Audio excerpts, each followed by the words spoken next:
ఏర్పాటు చేయడం వాక్య భాగం చదువుకుందామండి. నా తండ్రి ఇంట అనేక నివాసములు కలవు, లేని ఎడల మీతో చెప్పెదను. మీకు స్థలము సిద్ధపరిచి వెళ్ళుచున్నాను.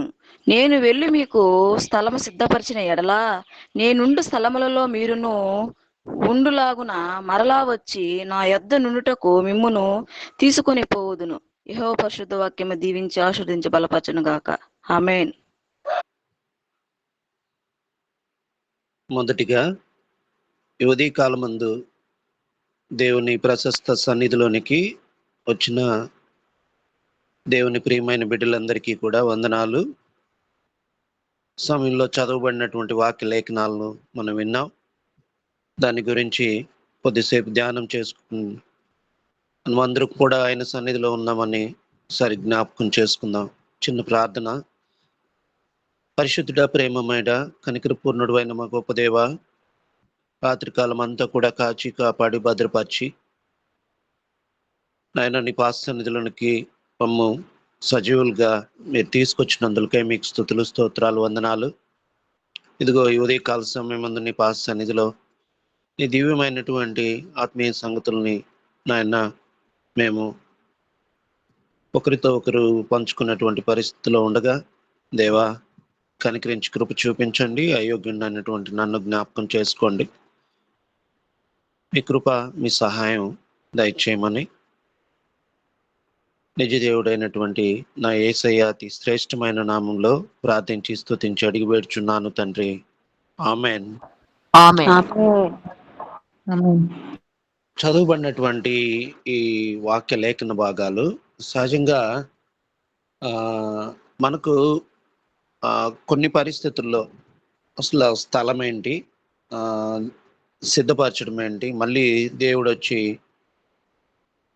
యేసయ్య వచ్చి మళ్ళీ తీసుకెళ్ళడం ఏంటి, ఇలాంటి ప్రశ్నలు మనకు మామూలుగా ఈ వాక్య భాగాన్ని మనం చూసినప్పుడు మనకు వస్తూ ఉంటాయి. ఇక్కడ దేవుడు ఏమంటున్నాడు అంటే 14వ అధ్యాయము 2వ వచనం 3వ వచనంలో మనం చూసినప్పుడు, నా తండ్రి ఇంట అనేక నివాసములు కలవు, లేని ఎడల మీతో చెప్పుదును, మీకు స్థలము సిద్ధపరచ వెళ్ళుచున్నాను. నేను వెళ్ళి మీకు స్థలము సిద్ధపరచని ఎడల నేనుండు స్థలములలో మీరును ఉండులాగున మరలా వచ్చి నా యొద్ద నుండుటకు మిమ్మను తీసుకొని పోవుదును. ఈ మాటలు ప్రభు అయినటువంటి యేసయ్య ఏ సందర్భంలో ఏ పరిస్థితుల్లో చెప్తూ ఉన్నాడు అనేటువంటిది కొంచెం మనం 13వ అధ్యాయం కూడా వచ్చినప్పుడు మనకు ఇవన్నీ కూడా అర్థమవుతూ ఉంటాయి. అక్కడ 13వ అధ్యాయంలో మనం చూసినట్లయితే అక్కడ తండ్రి అయినటువంటి దేవుడు అప్పగించబడుతున్నటువంటి పరిస్థితుల్లో ఉన్నటువంటి సిచ్యువేషన్ అది. అక్కడ పస్కా పండుగ వచ్చింది.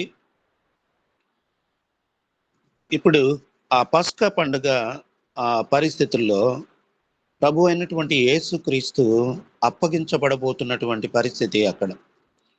ఆ అధ్యాయం అంతా కూడా మనం చదివినప్పుడు ఆ పరిస్థితుల్లో అసలు ఎందుకు ఈ మాటలు అన్నాడు ప్రభు అయినటువంటి యేసుక్రీస్తు, ఎందుకు తన శిష్యులతో ఈ మాట్లాడవలసి వచ్చింది అన్నటువంటి కోణంలో మనం చూసినప్పుడు, ఆయన ఈ లోకాన్ని విడిచిపెట్టబోతున్నాడు.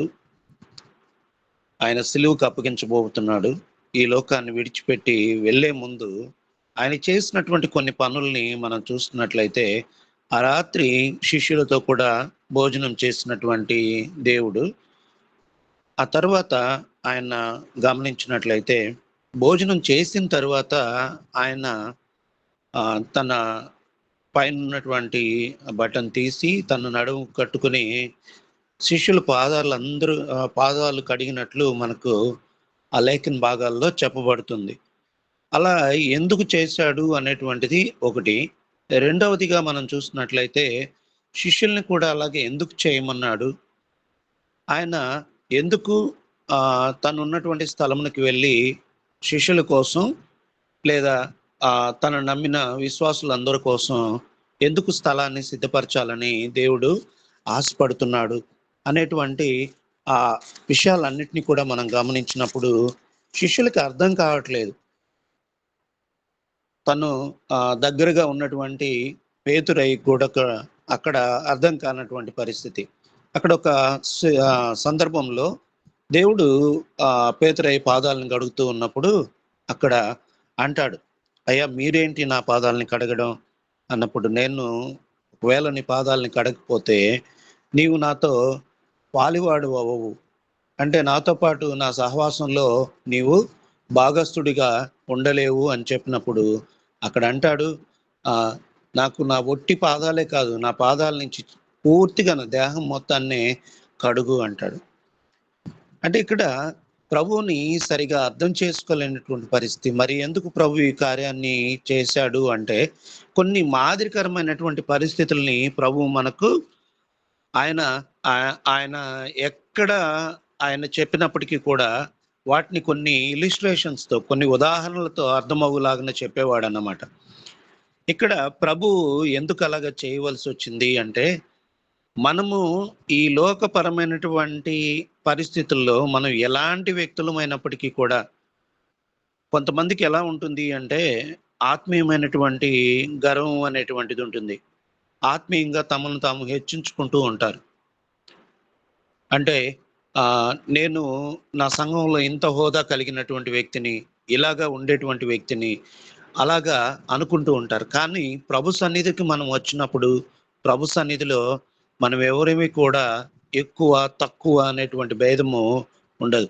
ప్రభు అయిన యేసుక్రీస్తే, సాక్షాత్తు దేవుని కుమారుడైనటువంటి యేసుక్రీస్తే తండ్రితో సమానుడు, త్రియేక దేవుడు, తండ్రి కుమార పరిశుద్ధాత్ముడైనటువంటి సాక్షాత్తు దేవుడే శిష్యుల పాదాలు కడగడానికి సిద్ధపడినప్పుడు, అంటే తనను తాను అంతగా తగ్గించుకున్నప్పుడు, ఒకసారి నేను విన్నాను, ఒక దైవ సేవకుని ఇంటికి మరొక దైవ సేవకుడు వెళ్ళాడు చూడడానికి, పరామర్శించడానికి, ఆయనతో కలిసి మాట్లాడడానికి. వెంటనే ఆ దైవ సేవకుడు ఒక పల్లెమును కొంత నీటిని తీసుకొచ్చి అంటే వాళ్ళిద్దరి యొక్క హోదాను చూసుకున్నప్పుడు, ఎవరింటికైతే వెళ్ళారో ఆ ఇల్లు గల వ్యక్తి, ఆ సేవకుడు కొంచెం క్రైస్తవ సమాజంలో ఉన్నతమైనటువంటి ఒక మంచి సహవాసము, అంతేకాదు మంచి ఆత్మీయత, మంచి దేవునితో సహసంబంధము, ఒక గొప్ప సేవకుడుగా ఉన్నాడు.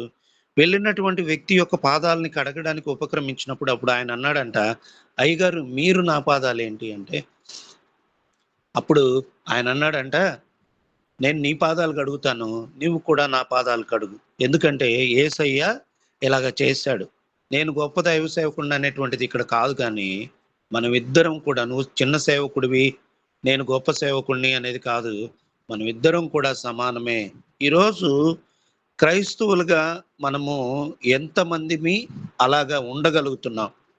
సంఘంకి ఎవరైనా కొత్తగా వచ్చినప్పుడు వారిని ప్రేమించేటువంటి పరిస్థితుల్లో ప్రేమిస్తుంటాం, ఆప్యాయంగా పలకరిస్తుంటాం. కానీ మనలో ఏముంటుంది అంటే, కొంత నేను ఇక్కడ సీనియర్ని, ఇక్కడ నేను ఇంతకాలం నుంచున్నాను, అంతకాలం నుంచున్నాను అని అలాగా మనం క్యాలిక్యులేట్ చేసుకుంటామే. కానీ నా ఆత్మీయ స్థితిలో నేనెంత సీనియర్ని, నా దేవుని యొక్క సహవాసం, నా దేవునితో నేను ఉండేటువంటి స్థితిలో నేను ఎంత సీనియర్గా ఉన్నాను, ఇలాంటివి మనం ఎప్పుడూ కూడా ఆలోచించాం. ఎందుకంటే అక్కడ మానవ సహజమైనటువంటి మనసు, ఆ హృదయం అక్కడ పనిచేస్తూ ఉంటుంది. అందుకే ఒక దైవ సేవకుడు చెప్పగా నేను విన్నాను, నీ హృదయంలో దేవుని కంటే కూడా ఇంకేదైనా ఉంటే నువ్వు దేవుణ్ణి ఎక్కువగా ప్రేమించలేవంట. దేవుడు అన్నాడు కదా, నీ హృదయం అనేటువంటిది నా సింహాసనము, ఆ హృదయంలో నాకు సింహాసన ఆసీనుడిగా నాకు ఒక స్థానం ఇచ్చినప్పుడు నేను నీ హృదయంలో నివసిస్తాను అనేటువంటిది దేవుడు చెప్పినప్పుడు, ఆ హృదయంలో దేవునికి కాకుండా ఇంకేరే దానికైనా ఆ సింహాసనం మీద మనం భాగం ఇచ్చినప్పుడు అక్కడ దేవుడు ఉండలేడు. అక్కడ దేవుడు ఉండలేకపోతే నువ్వు దేవుణ్ణి కూడా ఎక్కువగా నువ్వు ప్రేమించలేవు. కాబట్టి పేతురయ్య గారికి అర్థమైంది, నా దేవుడు నాకు ఇలాగ చేసినప్పుడు, నా ప్రభువు నాకు ఇలాగ చేసినప్పుడు నేను ఆయనతో, ఎందుకంటే దేవుణ్ణి ప్రేమించేటువంటి బిడ్డలు దేవుని సహవాసాన్ని కోరుకుంటారు, దేవుని సన్నిధిని వెతుకుతారు, దేవుని ఆ సహవాసంలో ఎప్పుడు ఉండాలని ఆయనతో ఎప్పుడు అంటి కట్టబడి ఉండాలని ఎప్పుడు కోరుకుంటూ ఉంటారు. అందుకే దేవుని యొక్క కొన్ని దివ్యమైనటువంటి సంగతుల్ని వారికి తెలియచేయడానికి ప్రభువు అయిన యేసయ్య అలాగా చేయవలసినటువంటి పరిస్థితి వచ్చింది. అక్కడ చెప్తాడు, నేను మీకు ఎలాగైతే చేశానో మీరు కూడా మీ ఇతరులకి అలాగా చేయండి. నేను మిమ్మల్ని ఎలాగైతే ప్రేమించానో మీరు కూడా మీరు మిగతా వారిని అలాగా ప్రేమించండి. మనకు చెప్పబడినటువంటి ఆజ్ఞ ఏంటి? నిన్ను వలె నీ పొరుగువాన్ని ప్రేమించుము. మనం ఎంతమందిగా అలా చేస్తున్నాము? ఆ విధంగా మనం ఉంటున్నామా? మనల్ని మనం ప్రేమించుకోవడానికి, మనకు సంబంధించినటువంటి వాళ్ళని ప్రేమించుకోవడానికి మనం ప్రాధాన్యతనిస్తాం కానీ, నిన్ను వలె నీ పొరుగు వారిని ప్రేమించుము అనేటువంటి దేవుని యొక్క ఆ దివ్యమైనటువంటి ఆజ్ఞను మనం ఎంతమందిని పాటిస్తున్నాం? తను వెళ్ళబోతున్నాడు అని ఎప్పుడైతే శిష్యులకి తెలపాలి, ఆ సందర్భం వచ్చింది. తన దగ్గర ఉన్నటువంటి ఒక శిష్యుడే తనను ఎల్లప్పుడూ కూడా దగ్గరగా చూస్తున్నటువంటి ఒక శిష్యుడే తనని అప్పగించిపోతున్నాడు అనేటువంటి ఆ సంగతి అన్ని కాలాల్లో, అన్ని సమయాల్లో సర్వం ఎరిగినటువంటి దేవునికి తెలిసి దాని గురించి ఆలోచిస్తున్నప్పుడు ఆయన ఎంతగా బాధపడి ఉంటాడు చెప్పండి. అలాంటి ఇస్కరియోతు యోధాలు మనలో ఎంతమంది ఉండొచ్చు? ఇక్కడ నేను ఎవరిని క్రిటిసైజ్ చేయడం కాదు కానీ, మనం ఆలోచించుకోవాలి. మనల్ని అంతగా ప్రేమించినటువంటి దేవుణ్ణి మనం ఎంతగా దూరం పెడుతూ ఉన్నాం. అనుదినం మనం మన దైనందిత జీవితంలో ఉదయం లేచినప్పటి నుంచి సాయంత్రం నిద్రకు ఉపక్రమించే ఆ ముందు వరకు కూడా ఎన్నిసార్లు ప్రభువుని సిలువకు అప్పగించుంటాం. మన యొక్క ప్రవర్తనలో కావచ్చు, మన యొక్క చూపుల్లో కావచ్చు, మన యొక్క మాటల్లో కావచ్చు, ప్రతి చోట మనం ఎన్ని మార్లు మనం దేవుని సిలువకు అప్పగిస్తూ ఉన్నాం. ఎందుకంటే ప్రతి చోట కూడా ఆయనకి అవిధేయులంగా జీవించేటువంటి సందర్భం తప్పనిసరి పరిస్థితుల్లో వచ్చినప్పుడు మనం దానికే ప్రయారిటీ ఇస్తూ ఉంటాం, ప్రభువుకు కాకుండా.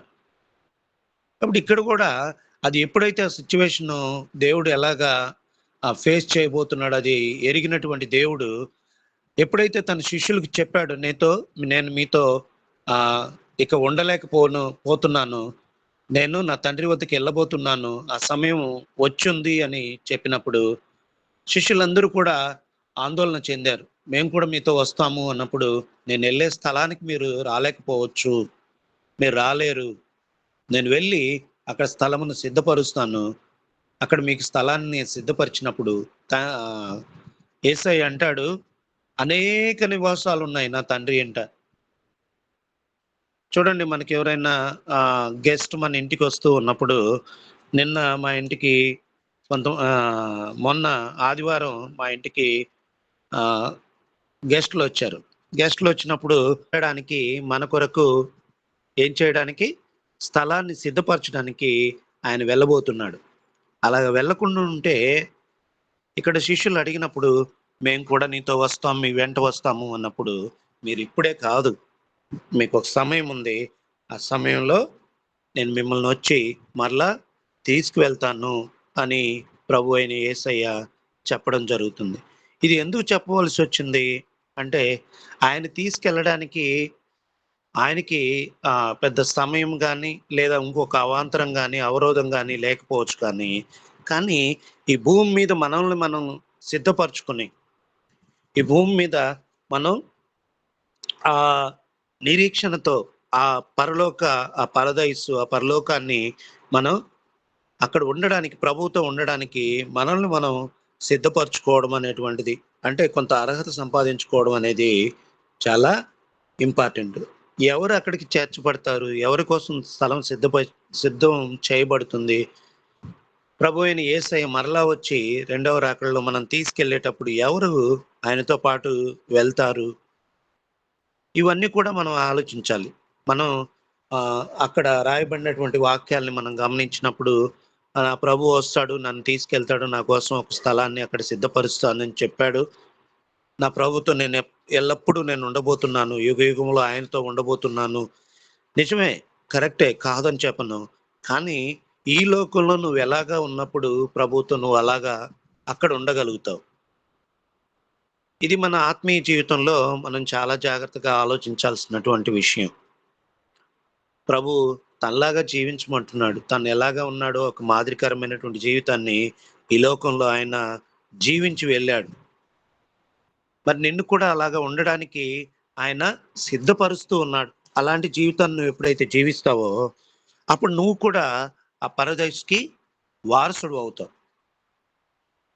ప్రభుయందు మనం విశ్వాసం ఉంచి, ప్రభువు కొరకు మనం జీవించినటువంటి వారమైతే, ప్రభు పనిని మన దైనందిత జీవితంలో మనం చేసుకుంటూ వెళ్తూ ఉన్నప్పుడు, ప్రభువును ఆనుకుని, ప్రభువుని ఆధారం చేసుకొని, ఆయనే ఆశ్రయమని నమ్మి, మనం ముందుకు వెళ్తూ ఉన్నప్పుడు, ఏ పరిస్థితుల్లో కూడా, ఎలాంటి పరిస్థితి అయినప్పటికీ కూడా, మనం మన జీవితంలో ముందుకు వెళ్తూ ఉంటే, ప్రభువును విడిచిపెట్టకుండా ముందుకు వెళ్తూ ఉంటే, ఒక నమ్మకమైనటువంటి జీవితాన్ని నువ్వు జీవిస్తూ ఉన్నప్పుడు, ప్రభువు మరలా వచ్చినప్పుడు నేను తప్పనిసరిగా తనతో పాటు తీసుకెళ్తాడు.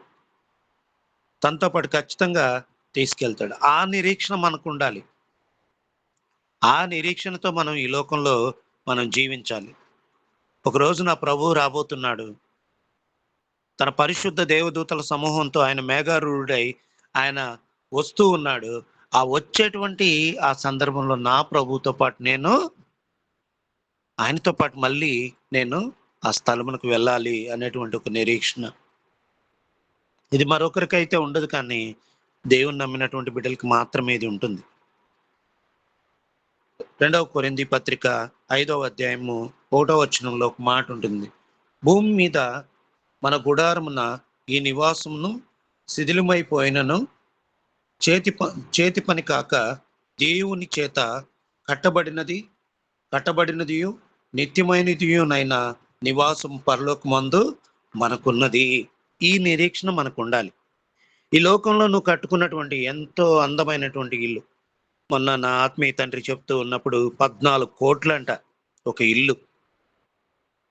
ఆ 14 కోట్ల ఇంట్లో నువ్వు అంతా ఆటోమేటిక్ నువ్వు లోపలికెళ్ళి ఆ స్విచ్ ఆన్ అని నోటితో అంటే ఫ్యాన్ తిరుగుతుందంట, లైట్ వెలగమని చెప్తే వెలుగుతుందంట.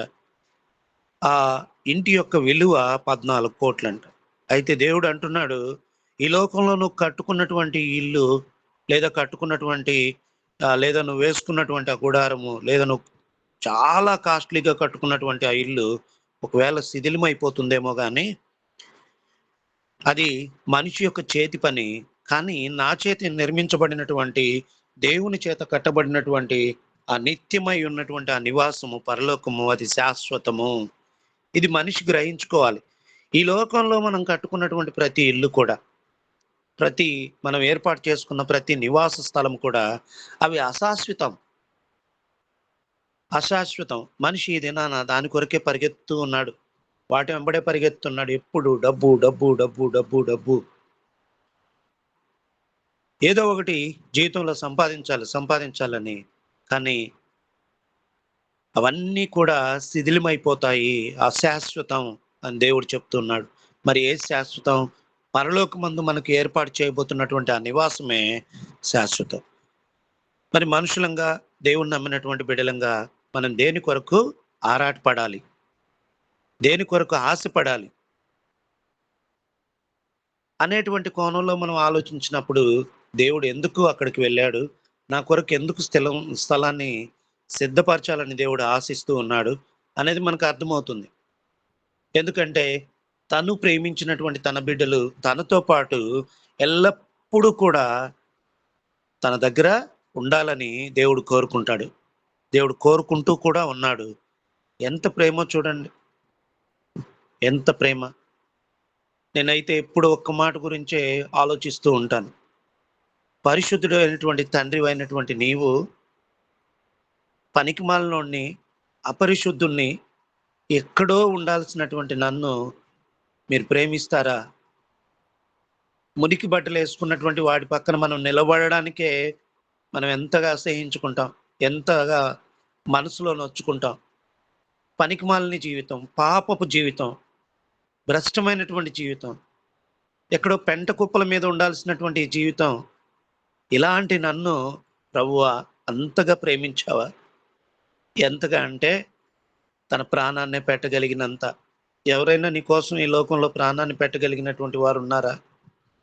ఆలోచిద్దాం. మరి ఇంతగా ప్రేమించినటువంటి దేవుణ్ణి మనం ఎంతగా ప్రేమిస్తూ ఉన్నాం? కానీ దేవుడైతే మనల్ని ప్రేమించడమే కాదు, యుగ యుగాలు ఆయనతో మనం ఉండాలని ఆయన ఆశపడుతూ ఉన్నాడు. ఎవ్వరు కూడా నశించి నరకానికి పోవటం ఆయనకి ఇష్టం లేదు. కాబట్టి నీ కొరకు స్థలం సిద్ధపరచడానికి ప్రభు అయిన యేసుక్రీస్తు ఆయన ఈ లోకాన్ని విడిచిపెట్టడానికి ఇష్టపడుతూ ఉన్నాడు. నీకు ఒక మాదిరికరమైనటువంటి జీవితాన్ని ఇచ్చాడు. ఎలాగా పాపరహితుడిగా నువ్వు జీవించాలో ఆయన జీవించి చూపించాడు నీకు. అలాగా చూపించినటువంటి తండ్రి దాన్ని నువ్వు ఫాలో అవుతూ ఉండడమే, ఆయన్ని అనుసరిస్తూ ఉండడమే. ఆయన చూపించినటువంటి ఆ సత్యమైనటువంటి మార్గము, ఆ జీవం కలిగినటువంటి మార్గం. ఆయన చెప్తాడు కదా, నేనే సత్యమును, జీవమును, మార్గమును.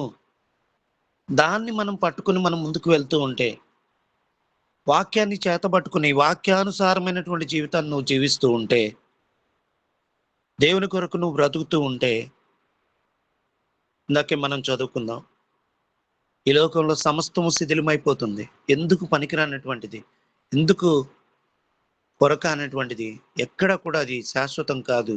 కానీ దేవుని దగ్గర నువ్వు సంపాదించుకున్నటువంటి ఆ నిత్యమైనటువంటి స్వాస్థ్యమే స్థిరమైనటువంటిది. అదే యుగ యుగములు నిలిచి ఉండేటువంటిది. కాబట్టి దేని కొరకు మనం ప్రయాసం.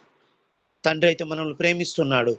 నీకోసం ఒక అందమైనటువంటి నివాసమును మన కొరకు ఏర్పాటు చేయాలని దేవుడు ఆశపడుతూ ఉన్నాడు. అయితే మనం అక్కడ ఉండడానికి మనం ఆశపడుతున్నామా? అక్కడ ఉండడానికి మనం ఆశపడుతున్నాం. శిష్యులు ఆయన అడిగినప్పుడు, మేము కూడా నీతో వస్తాము, కానీ ఇప్పుడు కాదు, ఒక సమయం ఉంది, ఆ సమయాన నేను మరలా వస్తాను, మరలా వచ్చి మిమ్మల్ని తీసుకుని వెళ్తాను. చూడండి, కొన్ని సందర్భాల్లో మనం ఎంతగా దేవుణ్ణి ప్రేమిస్తున్నామని మనం చెప్పినప్పటికీ కూడా పేతురు గారు అయ్యతో అంటాడు, కోడి కూయక ముందే నన్ను ఎరుగునని నువ్వు ముమ్మారు పలుకుతావని. ఎన్ని మార్లు మనం దేవుడు తెలియలేదని సమాజంలో కొన్ని సందర్భాల్లో, కొన్ని ప్రదేశాల్లో, కొన్ని స్థలాల్లో దేవుని బిడ్డలుగా ఉండడానికి ఇష్టపడట్లేదు. అన్ని అనుకూలమైన చోట దేవుని బిడ్డలుగా ఉండడానికి, చెప్పుకోవడానికి ఇష్టపడుతున్నాం. ఎక్కడైతే క్లిష్టమైన పరిస్థితులు మనకు ఎదురవుతాయో, కష్టమైన పరిస్థితులు ఎదురవుతాయో, అక్కడ దేవుని బిడ్డలుగా చెప్పుకోవడానికి మనం ఇష్టపడట్లేదు.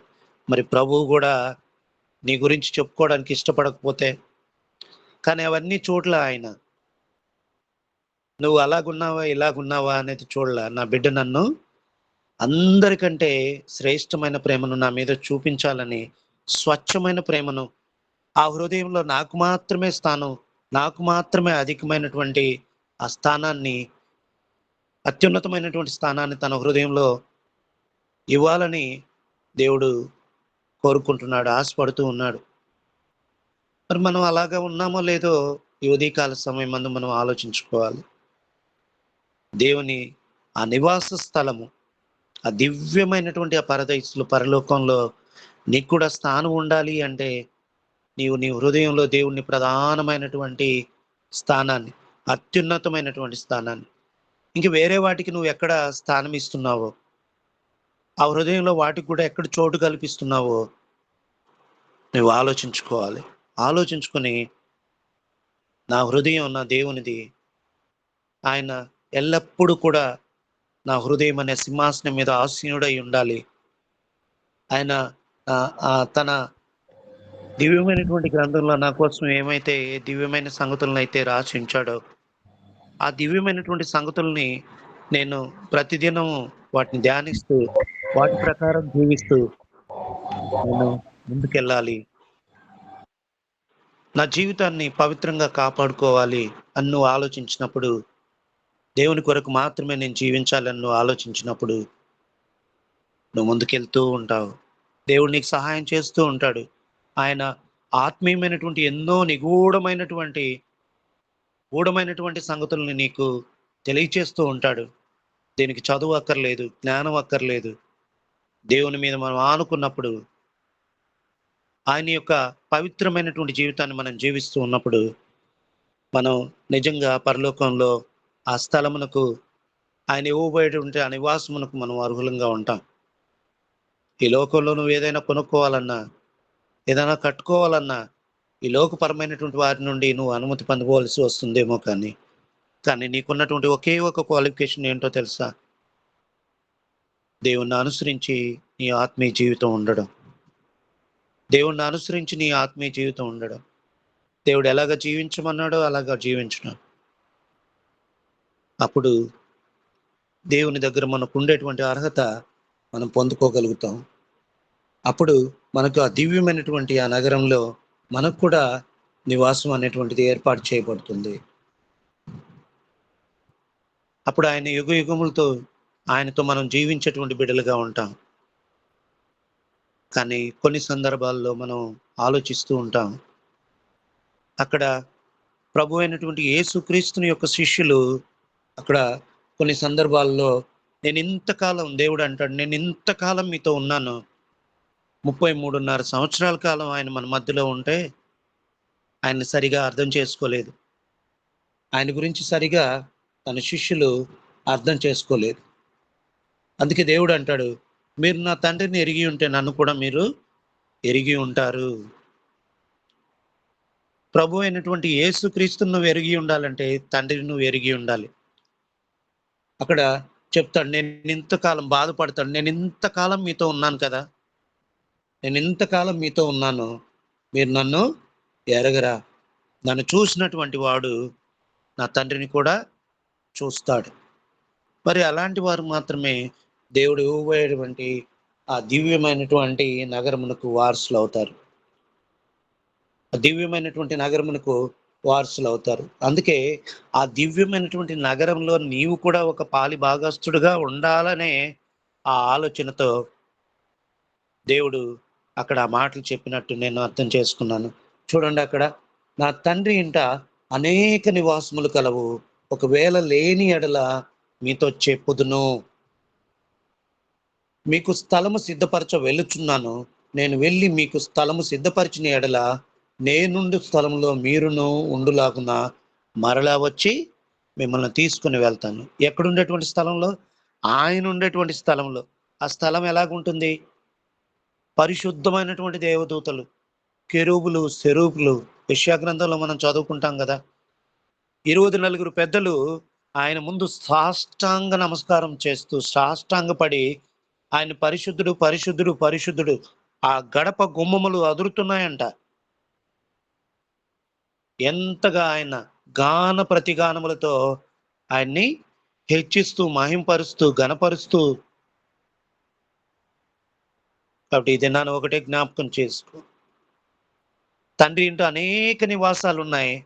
ఆ నివాసాలు నీ కొరకు సిద్ధపరచాలి అంటే దేవుడు మరి ఈ లోకంలో నువ్వు ఎలాగ ఉండాలి అనేది, ఆ పరలోక ఆ వారసత్వాన్ని నువ్వు పొందడానికి, అక్కడ నీకు ఆ గృహమును నువ్వు సంపాదించుకోవడానికి, ఆ స్థలమును నువ్వు సంపాదించుకోవడానికి, ఈ లోకంలో నువ్వు ఎలా ఉండాలో మనం మన యొక్క ఆత్మీయ జీవితంలో మనం ఆలోచించుకోవాలి. మన యొక్క ఆత్మీయ జీవితంలో మనం ఆలోచించుకోవాలి. కాబట్టి ప్రియ దేవుని సన్నిధికి వచ్చినటువంటి, దేవునిచే ప్రేమించబడినటువంటి దేవుని బిడ్డలమైనటువంటి మనము, దేవుడు అంటాడు ఒక మాట, ఈ లోకంలో అనేక మందిని ఆయన పిలిచినప్పటికీ ఏర్పాటు చేసుకున్నటువంటి వారు మాత్రం కొంతమందే. ఒకవేళ 100 మందిలో ఆయన ఎరిగి ఆయన యొద్దకు వచ్చినటువంటి వారు 100 మంది ఉన్నారు అనుకుందాం. దాంట్లో ఒక 20 మందిని ఏర్పరచుకున్నాడేమో దేవుడు. ఆ 20 మంది మాత్రమే ఆయన్ని ప్రేమించేటువంటి వారు, ఆయన ఎరిగినటువంటి వారు, ఆయన్ని చూసినటువంటి వారు, ఆయనతో కూడా ఆయన్ని అనుసరించడానికి సిద్ధపడినటువంటి వారు. తమ జీవితంలో మిగతా 80 మంది సంగతి ఏంటి? ఒక ఉదాహరణగా తీసుకుందాం. ఆ 80 మందిలో నేను, నువ్వు కూడా ఉన్నావేమో ఆలోచించుకుందాం. ఎక్కడ మనం ఉండాలని ఆశపడాలి అంటే ఆ 20 మందిలో మనం ఉండాలని ఆశపడాలి. ఆ 20 మందిలో మనం ఉండాలని ఆశపడాలి. కాబట్టి ప్రియమైన సహోదరుడా, సహోదరి, ఈ ఉదయకాలం ఆశపడి దేవుని సన్నిధికి నువ్వు వచ్చావు. 5 గంటలకు లేవడం అనేది ఎంత కష్టమో మనకు తెలుసు. అయినా ఆశతో నా దేవుని సన్నిధిలో నేను కూర్చుని ఆయన చెప్పే దివ్యమైన సంగతులు నేను వినాలి. నా ఆత్మీయ జీవితాన్ని నేను మార్చుకోవాలి. ఎల్లప్పుడూ కూడా నన్ను పరిశీలన చేసుకున్నట్టును అద్దం అనేటువంటి విధంగా అద్దంలో మన రూపం ఎలాగ కనిపిస్తుందో నా దేవుని వాక్యంలో నా రూపం కూడా, నా జీవితం కూడా అలాగ కనిపిస్తుందని దేవుని సన్నిధికి రావడానికి నువ్వు ఇష్టపడ్డావు ఈ ఉదయకాల సమయంలో. అయితే కేవలం వచ్చి కూర్చుని సమయాన్ని కొంచెం గడిపి అటెండెన్స్ వేసుకుని ఈ లోకపరమైనటువంటి వాటిలో నేను పాలు పంపులు పొందాను, నేను అటెండెన్స్ వేసుకున్నాను అంటే సరిపోదు. దేవుని కొరకు జీవించేటువంటి బిడలంగా మనం ఉంటే అప్పుడు దేవుని యొక్క అసిద్ధపరిచినటువంటి స్థలం కొరకు మనం అర్హులం అవుతాం.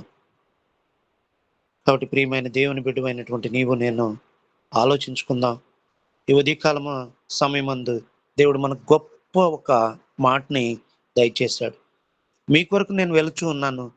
దేని కొరకు వెళుచున్నానంటే స్థలం సిద్ధపరచడం కోసం వెళ్తూ ఉన్నాను. నా తండ్రి ఇంట అనేక నివాసాలు ఉన్నాయి. వాటిలో మీకు కూడా పాలు పంపులు పొందేటువంటి ఒక నివాసాన్ని మీకు కలకాలం స్థిరకాలం ఏర్పాటు చేయడానికి నేను వెళ్తూ ఉన్నాను. మళ్ళీ వస్తాను, మిమ్మల్ని తీసుకెళ్తాను. ఆయన వచ్చి మనల్ని తీసుకెళ్లేటప్పుడు అర్హతను మనం భూమి మీద పొంది ఉన్నామా లేదా ఆలోచించుకుందాం. దేవుడు అట్టి గొప్ప ఆత్మీయ స్థితిని ఈ లోకంలో మనకి ఇచ్చులాగా ప్రార్థన చేద్దాం. దేవుడు అట్టి స్థితిని మనకు అందరూ కూడా అనుగ్రహించును గాక. ఈ అవకాశం ఇచ్చినటువంటి పెద్దలకి దేవుని నామంలో వందనాలు తెలియచేస్తూ నేను ఇంతటితో ముగిస్తూ ఉన్నాను. Praise Lord. దేవుని నామంలో అందరికీ వందనాలు. ప్రార్థించుకుందాము. ప్రేమమయ కృప కలిగిన తండ్రి, ప్రియ పరలోకపు తండ్రి, నీ ఘనమైన నామానికి, శ్రేష్టమైన నామానికి వెలలేని స్థితులు స్తోత్రాలు చెల్లిస్తున్నాం ప్రభా. ఇదిగో తండ్రి, ఈ ఉదయకాల సమయం ముందు శ్రేష్టమైన సమయంలో బిడ్డలందరినీ ఇక్కడ చేర్చినందుకు తండ్రి, నేనైనా మీ యొక్క ఆత్మీయ మాటలు వినుటకు తండ్రి, బిడ్డలైన మాకందరికి అనుగ్రహించినటువంటి ఆధిక్యతను బట్టి నేనైనా వెలలేని స్థితులు స్తోత్రాలు ప్రభా. ఎంతో మంది జీవితాల్లో తండ్రి ఇటు భాగ్యం కూడా తండ్రి లేకుండా తండ్రి నేను ఉంటుండగా తండ్రి, మేమైతే మీ సన్నిధానంలో గడుపుటకు తండ్రి నేను మీ ఎంతగానో కృప చూపిస్తున్నారు. భాగ్యాన్ని ఇస్తున్నందుకు వెళ్ళలేని స్థితులు స్తోత్రాలు ప్రభా. ఇదిగో తండ్రి, ప్రతిదినం కూడా చక్కటి సిద్ధపాటు కలిగి మంచి వాక్యాలను వినుటకు మీ బిడ్డల ద్వారా తండ్రి మాకెంతగానో తండ్రి మీరు సహాయం చేస్తున్నందుకు వందనాలు చెల్లిస్తున్నాం ప్రభా. అవునైనా మేము ఈ రెండు స్థలంలో మేము ఉండులాగిన ప్రభా, నేను చక్కటి సిద్ధపాటు మేము కలిగి ఉండుటకు సహాయం దయచేయండి ప్రభా. మమ్మల్ని మేము తగ్గించుకొని తండ్రి మమ్మల్ని మేము సరి చేసుకుంటూ కృప చూపించండి అయ్యా తండ్రి. ఏ విషయంలో తండ్రి మిమ్మల్ని సిలువ వేసి ప్రతిదినం కూడా దుఃఖపరిచే పరిస్థితిలో మేము ఉంటున్నాము తండ్రి. ఏసయ్యా ప్రతి విషయంలో కూడా ప్రతి సమయంలో కూడా తండ్రి నేను ఆత్మీయ మనోనేత్రాలను తెరవమని అడుగుతున్నాం ప్రభా. ఆత్మీయ నడిపింపు, ఆత్మీయ జ్ఞానము గ్రహించుకొని నడుచుకుంటూ నీ పరిశుద్ధాత్మ కృపను మీ బిడ్డలైనటువంటి మాకందరికీ కూడా నిత్యం అనుగ్రహించమని అడుగుతున్నాం తండ్రి. బిడ్డ వాక్యం చెప్పిన మీ బిడ్డని జ్ఞాపకం చేసుకుంటున్నాం. బిడ్డ యొక్క కుటుంబాన్ని జ్ఞాపకం చేసుకుంటున్నాం ప్రభా. తండ్రి మీ కృపలో తండ్రి ఇంకను మంచిగా విస్తరించలాగున మీ యొక్క సహాయాన్ని బిడ్డకి ఎప్పుడు అనుగ్రహించమని అడుగుతున్నాం ప్రభా.